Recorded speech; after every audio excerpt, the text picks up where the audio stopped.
Hello ചങ്ങായിമാരെ, ഇന്നിപ്പോൾ ഞാൻ നിൽക്കുന്നത് കുറ്റ്യാടി ചുരത്തിൻ്റെ മുകളിലാണ്. വയനാട്ടിൽ നിന്ന് കുറേ ആയി പുറത്തേക്ക് ഒരു ഓട്ടം കിട്ടിയിട്ട് ഓട്ടോറിക്ഷയ്ക്ക്.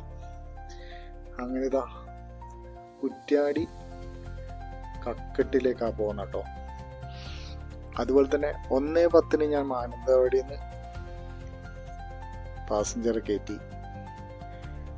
അങ്ങനെ ഇതാ 1 മണിക്കൂർ കൊണ്ട് നമ്മളെ ചുരത്തിൻ്റെ അടുത്തെത്തി. ഇനി ഇവിടുന്ന് വീണ്ടും യാത്ര. നമ്മളെ വണ്ടി KSRTC വണ്ടി മുമ്പ് പോകുന്നുണ്ട്. മാനന്തവാടി ഡിപ്പോയിലെ വണ്ടിയാ, കുറ്റ്യാടി കേട്ടോ. അതുപോലെ മഴയൊന്നുമില്ല, നല്ല അന്തരീക്ഷം. നമ്മൾ മാനന്തവാടി ഡിപ്പോയിലെ വണ്ടിയാന്ന് തോന്നുന്നു. അതെ നമ്മളെ മാനന്തവാടി ഡിപ്പോയിലെ വണ്ടിയാ. അപ്പോൾ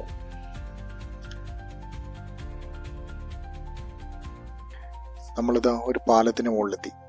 പാലം എന്ന് വെച്ചാൽ വയനാടൻ മലകളിൽ നിന്ന് ഒഴുകി വീഴുന്ന വെള്ളം. അത് നല്ല മനോഹരമായ കണ്ണിനീര് പോലത്തെ വെള്ളം, അങ്ങനെയൊക്കെയല്ലേ പറയുക.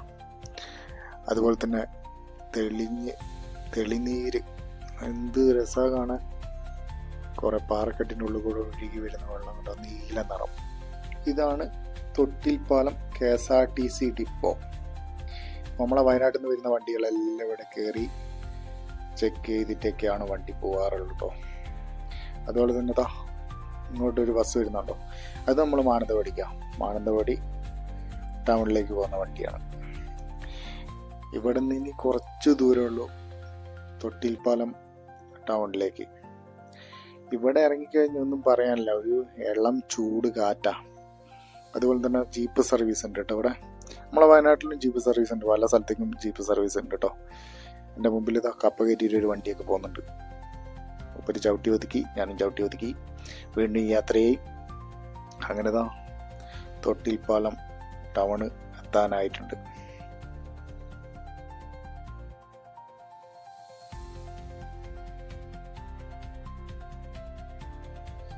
അങ്ങനെ തൊട്ടിൽപ്പാലം ടൗണിലെത്തി. ഇതാ പ്രൈവറ്റ് KSRTC ഒക്കെ നിർത്തിയിരുന്ന ഒരു സ്റ്റാൻഡാണ് തൊട്ടിൽപ്പാലം.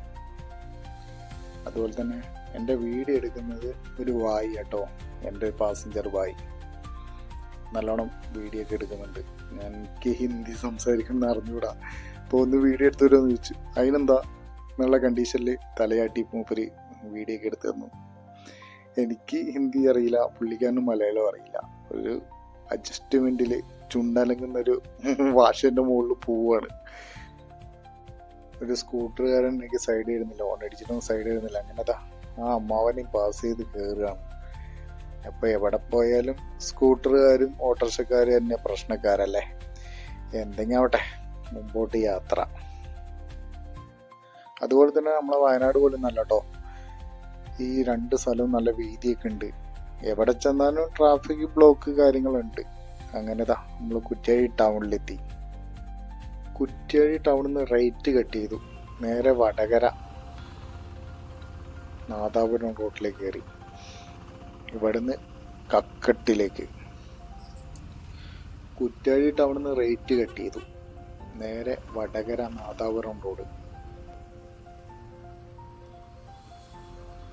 വണ്ടി മുമ്പിൽ കിടക്കുന്ന ജീപ്പ്. വീണ്ടും അയാളെടുത്ത് ഞാനെടുത്തു. എൻ്റെ ഇടയ്ക്ക് ഒരു ബൈക്കുകാരൻ കയറി. Auto stand, Kuttiady auto stand. CNG, ആപ്പ, കുട്ടി ഡീസൽ ഒക്കെ ഉണ്ട്. അങ്ങനെ മുമ്പോട്ട് നീങ്ങാ. വന്നിട്ട് പ്രൈവറ്റ് ബസ് പുറകെ വേറൊരുത്തനും കൂടിയിട്ട്. അങ്ങനെ മുമ്പോട്ട് നീങ്ങി. നല്ല രസമാട്ടോ. ഒരു കണക്കിന് വയനാടൊക്കെ വിട്ട് പുറത്തു പോകാന്ന് പറഞ്ഞാൽ നല്ല രസമാണ്. വയനാടിനെ പറ്റി കുറ്റം പറയല്ല, വയനാട്ടിലേക്ക് തന്നെ തിരിച്ചു പോകേണ്ട ഞാൻ വയനാട്ടുകാരനാണ്. നമ്മളെ നാട് തന്നെ മക്കളെ സുഖം, പരമാനന്ദ സുഖം നമ്മളെ നാട്. ഇവിടെ എന്ന് വെച്ചാൽ ഭയങ്കര ചൂട് തന്നെ, മഴയാണെങ്കിലും ചൂട് തന്നെ. എൻ്റെ അമ്മാവൻ്റെ നാട് ഇതാട്ടോ. എൻ്റെ അമ്മാവൻ താമസിക്കുന്നത് പേരാമ്പ്രയിലാണ്. പേരാമ്പ്ര ആയതുകൊണ്ട് എനിക്ക് ഈ വഴികൾ നല്ല പരിചയമാണ്. ഞാൻ ഇടയ്ക്കിടയ്ക്ക് വന്നു പോകാറുള്ളതാണ്. അങ്ങനെ റോഡ് സൈഡിൽ കുറേ ചിരട്ട കൂട്ടിയിടുന്ന കാഴ്ചയെ കാണാൻ പറ്റിയിട്ടോ. അതുപോലെ തന്നെ റോഡ് സൈഡിൽ തന്നെ ചട്ടി കലങ്ങളൊക്കെ വിൽക്കുന്ന ഒരു കാഴ്ചയും കാണാൻ പറ്റി. ഇതൊന്നും നമ്മളെ വയനാട്ടിൽ കാണാൻ പറ്റില്ല കേട്ടോ. അങ്ങനെ ഇതാ കക്കട്ടിലേക്ക് എത്തിയിട്ടുണ്ട്. കക്കട്ട് ടൗൺ ആണത്. ഇപ്പൊ സമയം 2:50. അങ്ങനെ ഇവിടെ എത്തിയിട്ടോ. ബായിനെ ഇവിടെ ഇറക്കി വിട്ട് ഒരു ബായി ഒക്കെ പറഞ്ഞു. Okay, by.